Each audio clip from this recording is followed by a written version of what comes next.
오늘은 그 인구에 대한 이야기를 하려고 하고요.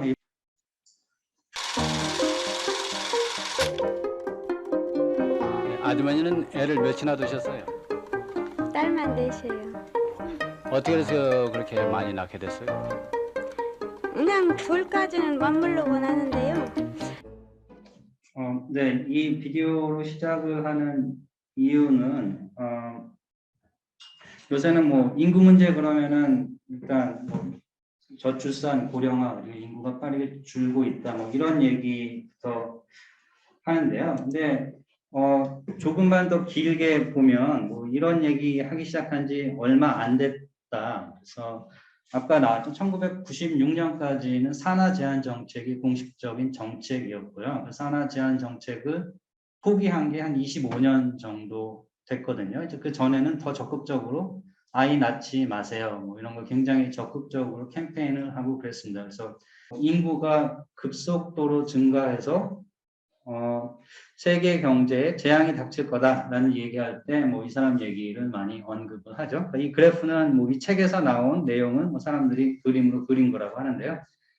이 멜터스의 뭐 인구론이라는 책의 내용 중에 주된 내용이 인구가 여기 빨간색처럼 뭐 기하급수적으로 증가한다. 그러니까 수학 시간에 나오는 기하 함수 있죠, 엑스포넨셜 함수 모양처럼 이렇게 빠르게 증가하는데 뭐 지구에 있는 자원은 제한되어 있고 증가하더라도 이 속도로 증가하지 못하기 때문에 어느 순간에는 인구가 폭발을 해서 인구가 너무 빨리 증가해서 재앙이 올 거다라고 이 사람이 18세기 말에 한 1800년 전후에 그런 얘기를 했고 많은 사람들이 여기에 공감을 했다고 하죠. 그래서 200년 전부터 사람들이 인구 폭발할 거를 매우 우려를 했다. 인구가 너무 빨리 늘어나서 세상이 망할 거다.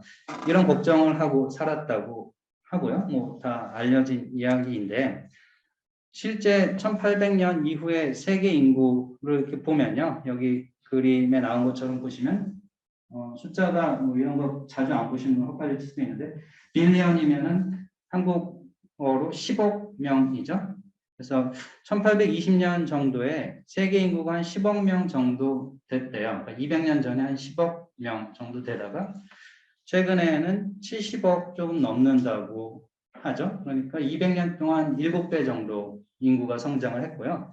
이 그림 보면 정말 앞에서 멜터스가 얘기한 대로 뭐 기하함수 비슷한 모양이 나오는 거를 확인할 수가 있습니다. 그래서 200년 전에 멜터스라는 사람이 우려했던 대로 실제 세계 인구는 뭐 폭발적인 성장세를 보여왔다. 뭐 이 정도까지는 얘기할 수 있을 것 같고요. 뭐 그래서 뭐 대재앙이 닥쳤냐? 그렇지는 않죠. 그래서 뭐 사람들이 막 굶어 죽고 이렇지는 않는데, 뭐 다수가 굶어 죽고 이렇지는 않는데, 그래서 인구가 증가하는 거는 대체적으로 멜터스가 우려한 대로 진행이 됐는데 그렇다고 해서 뭐 대재앙이 닥친 건 아니다 정도는 얘기할 수가 있는데요. 그렇더라도 하여튼 인구가 매우 빠르게 증가해 오고 있고 여전히 매우 빠르게 증가하고 있다라는 걸 사람들이 종종 잊어먹어요. 이제 한국 얘기만 하다 보면 한국은 어떤 나라 해서 좀 찾아봤는데요.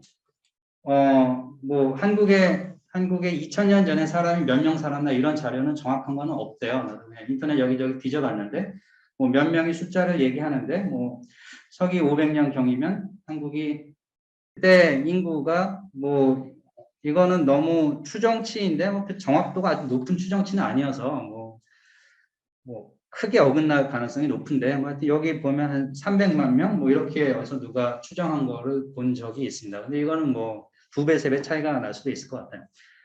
그리고 500년 동안 인구가 뭐 거의 증가를 안 했나 봐요. 두 번째 점은 1150년 경을 기준으로 추정한 숫자인데 이게 고려 시대인가요? 고려가 시작할 때쯤인가? 네. 그때까지 뭐 인구가 별로 안 변한 것 같다. 그래서 500만 명이 안 된다. 뭐 300만, 400만 이 정도, 300만 정도 얘기했던 것 같아요. 그리고 조선 이후에는 좀 추정치가 좀 많이 있는데요. 조선 시대 들어설 때도 여전히 하여튼 1500년까지 인구가 1000만 명이 안 됐다고 하고요. 북한까지 지금 합쳐서 추정을 한 거고. 1500년 이후에 조선 좀 진행이 되면서 인구가 조금 늘었고 1800년쯤 되면 남한, 북한, 한반도 다 합쳐서 인구가 2천만 명이 조금 안 됐다고 하고요. 여기 보면 1900년 경에도 뭐 2천만 조금 안 되는 숫자였습니다. 근데 최근 100년 동안 마지막 100년 동안 2천만이 좀 안 되는 숫자에서 8천만 가까이 됐으니까 4배 정도 늘어난 거죠. 최근 100년 동안 한반도에서도 인구가 4배 정도 늘었다. 그래서 최근 뭐 한 20년 보면은 굉장히 인구가 줄어드는 게 주된 사회적 이슈인데 조금 길게 보면 사실은 뭐 여전히 아주 길게 보면은 인구 폭발이 진행되고 있는 시기로 볼 수도 있을 것 같습니다. 앞으로 어떻게 될까가 좀 문제긴 한데. 네, 지난해 출생아 수가 역대 최대로 줄고 사망자는 가장 크게 증가하면서 2년 연속 인구가 감소했습니다. 여성 한 명이 평생 낳을 것으로 예상되는 합계 출산율은 지난해 0.81명으로 떨어졌습니다. 2070년 되면 뭐 인구 절반 이상이 65세 이상이라고 하는데 그때가 여러분이 이제 65가 넘을 때죠. 통계청의 국가통계포털이라는 웹페이지가 있습니다. 코시스라고 이름을 붙여놨는데 여기가 생각보다 잘 돼 있어요. 정리가 꽤 잘 돼 있어서 여기서 몇 개를 가지고 왔고요. 우선 총 인구 숫자부터 좀 다시 보면요. 2020년에 숫자가 인구가 5천만 명이 조금 넘죠. 5,100만 명 이렇게 돼 있는데 1980년에는 4천만 명이 조금 안 됐고 그래서 그때까지 계속 올라왔지만 앞으로 2070년쯤 되면 다시 1980년대 이전 수준으로 인구가 줄어들 거다라는 게 통계청의 추계이고요.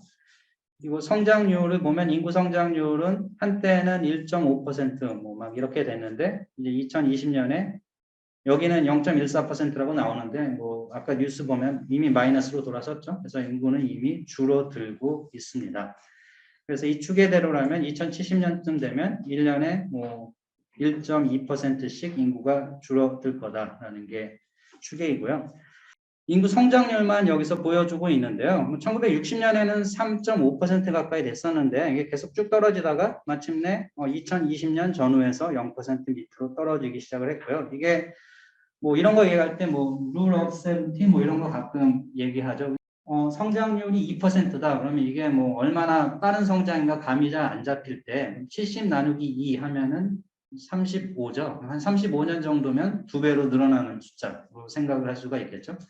3.5% 성장률이면 대략 정확한 숫자는 아니면 대략 한 20년 정도면 인구가 2배로 늘어나는 거고요. 그러니까 60년대 이 추세가 계속됐다면 뭐 한국 인구가 한 20년마다 2배로 늘어나고 이렇게 됐을 텐데 그렇게 지속되지는 않았죠. 이 앞에 뉴스에서도 나왔는데 출생아 수하고 합계 출산율 얘기가 좀 나왔었죠. 출생아 수가 한때는 거의 뭐 100만 명 가까이 됐거든요. 한 해 남한에서 태어나는 사람이 100만 명 가까이 됐는데 최근에는 이게 27만 명, 아까 그 뉴스에서는 26만 명 이런 숫자까지 나왔죠. 그러니까 뭐 거의 4분의 1 가까이 떨어진 것 같아요. 그리고 합계 출산율 얘기가 많이 나와서 뭐 이 정도 정의는 좀 기억을 해 두셔도 좋을 것 같은데 여성 한 사람이 가임 기간 동안 낳을 것으로 예상되는 평균 출생아 수 2021년에 남한에 사는 여자들은 나이별로 쭉 구별을 하면요. 만 나이로 뭐 1세가 안 된 사람도 있을 테고 2세 안 된 여자, 3세 안 된 여자, 4세 안 된 여자부터 뭐 100살까지 있겠죠. 그 다음에 이 지금 2021년에 한국에 살고 있는 여자 중에 2021년 출산한 사람을 세요. 출산한 사람을 세면 당연히 뭐 10살 안 되는 사람 중에는 아무도 없을 테고 11살 중에는 아무도 없겠죠. 아마도 뭐 한 15살부터 몇 명씩 나오겠죠. 그리고 뭐 한 35, 40, 뭐 45 정도까지 몇 명씩 나오겠죠. 50 넘어가면 아마 또 다시 아무도 없을 테고 이렇게 계산을 하면 각 나이별로 출산율을 계산할 수가 있어요. 그래서 2021년에 25세 여성 중에 몇 퍼센트가 출산을 했나라는 걸 계산을 하고 이걸 나이별로 다 계산을 하면 25세 여성의 경우에는 몇 퍼센트, 26세 여성의 경우에는 몇 퍼센트, 27세 여성의 경우에는 몇 퍼센트 이렇게 계산이 되겠죠. 이 수치를 그냥 다 더한 거예요. 이게 합계 출산율입니다. 그러니까 이거는 중요한 건 2021년의 자료만 들여다보는 거지 2020년, 뭐 2019년의 자료를 보는 것도 아니고 미래를 예측하는 것도 아니다라는 게 중요한 점입니다. 그러니까 지금 특정 시점에 있는 자료만 가지고 계산을 한 거기 때문에 그래서 뭐 지금 태어나는 사람이 죽을 때까지 몇 명 출산할까 이런 추산은 아니고요. 뭐 지금 20세 여성이 죽을 때까지 몇 명 출산할까 이런 것도 아닙니다. 그냥 지금 현재 있는 사람들의 출산율만 가지고 계산한 수치다. 그래서 만약에 뭐 사회 분위기가 출산율이 낮아지는 추세라면 실제 특정 여성 한 명의 출산율은 앞으로의 출산율은 이렇게 계산한 합계 출산율보다 낮을까요? 높을까요?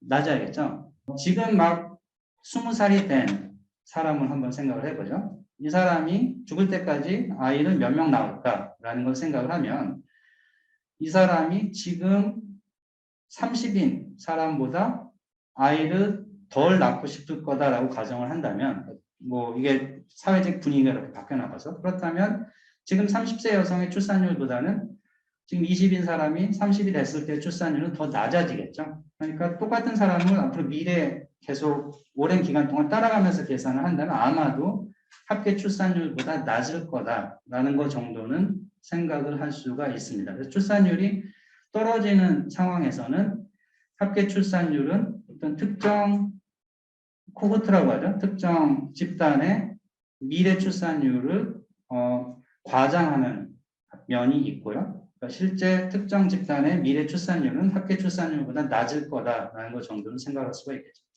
반대로 출산율이 오르는 구간이라면, 오르는 상황이라면, 뭐 그러면 거꾸로 얘기할 수가 있겠죠. 실제 기대 출산율은 합계 출산율보다 뭐 높을 거다 이런 얘기를 할 수도 있습니다. 그래서 합계 출산율은 기대값이 아니다라는 걸 좀 이해를 하시면 좋겠고요. 그 얘기를 여기에서 써놓은 것 같아요. 그러니까 이 중간에 빨간색으로 써놓은 부분은요, 이런 착각을 할 수도 있기 때문에 그러니까 그런 거 이런 설명을 해놨는데 어떤 특정한 여성이 평생 동안 낳을 것으로 기대되는 수치를 계산한 게 아니다. 그런 게 아니고 그냥 상상을 조금 더 발휘하면 상상 속에 있는 어떤 여성이 지금 특정한 연도에 갑자기 15살에서 49살까지 갑자기 나이가 든다고 하면 뭐 출산을 몇 명을 할까 정도로 뭐 생각을 할 수가 있다. 그래서 그 정도 해석을 할 수 있기 때문에 주의해야 된다. 그런 얘기를 써놨습니다. 합계 출산율을 다시 보면 어쨌건 뭐 어떻게 계산을 했건 대체적인 아이디어는 출산율이 2.0쯤 되면 대충 인구가 비슷하게 유지될 것 같다. 뭐 이 정도 생각할 수 있겠죠. 여자만 기준으로 계산을 한 거기 때문에 한 사람이 평생 한 2명 자녀를 낳으면 인구가 줄지 않을 것 같다 정도 생각을 할 수 있고요. 1.0 자체가 큰 의미가 있지는 않아요. 사실 2.0이 훨씬 더 큰 의미가 있기 때문에 1.0만 해도 뭐 빠른 속도로 줄어들고 있는 걸 나타내서 1.0 자체가 큰 의미가 있지는 않지만 그래도 한 사람이 한 명도 안 낳네 뭐 이런 얘기가 나와서 아마 1.0에 주목을 하게 되는 것 같습니다. 최근 합계 출산율이 0.81이라고 아까 뉴스에서 나왔던 것 같아요. 2021년에 0.81까지 떨어졌다가 뭐 올해에는 더 떨어질 것 같다. 뭐 이런 얘기가 있었고요. 이 축에는 뭐 몇 년 뒤에는 약간 오르지 않을까 뭐 이런 게 들어가 있는데 뭐 그거는 어떻게 될지 모르겠죠. 네, 그래서 이건 연도별 수치인데 그래서 여기 보면 2020년에 출생아 수는 27만 명, 그리고 합계 출산율은 0.84까지 떨어진 걸 볼 수 있습니다.